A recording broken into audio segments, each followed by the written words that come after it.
Hey, what's up, everybody? I figured I'd get a chance to discuss my thoughts on the Thor Love and Thunder movie, and it was actually pretty good. I mean, even though I kind of felt parts of it was a little bit too humorous at times because of the style, that they kind of continued upon from Thor Ragnarok, but it was still a good experience. And of course, this time around it deals with Thor dealing with a new adversary by the name of Gore, played by Christian Bale, uh, who wants, revenge on the gods because of what happened to his uh, daughter, and ends up having this powerful tool called the Necromancer's Sword, which is a weapon used against, killing the gods, which Thor is trying to stop. And of course, along the way, Thor is reunited once, with his ally, Lady Sif,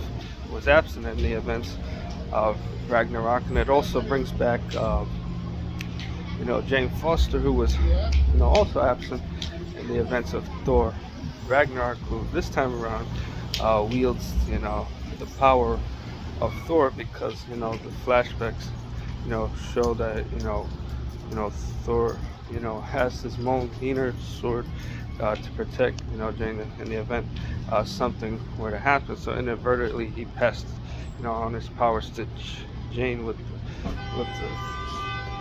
the hammer because she was deemed worthy of the power of Thor. And of course, as many fans may know, that the Jane Foster Thor storyline kind of takes upon a storyline in the comics by her using the hammer.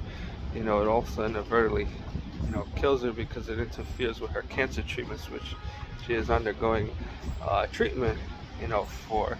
And she kind of looks up Thor's hammer to see what it could do to help her with the cancer treatments. So I would have to say, I know some people probably be like, after the events of Avengers, Endgame, it seems like the MCU now doesn't seem to have, like, I would like a more focused storyline of what to do next. Like, it's kind of like, after Thanos is defeated, like, what direction does the MCU go from here? And I would kind of agree with that because it kind of needs a little bit more direction and focus.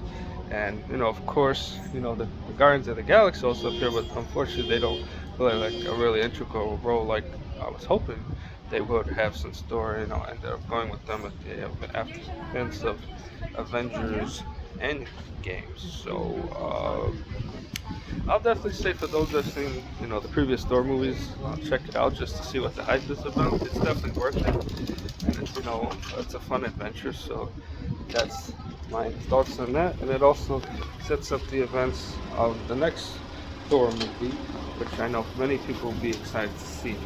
All right, everyone, thanks again, and look forward to sharing more content soon.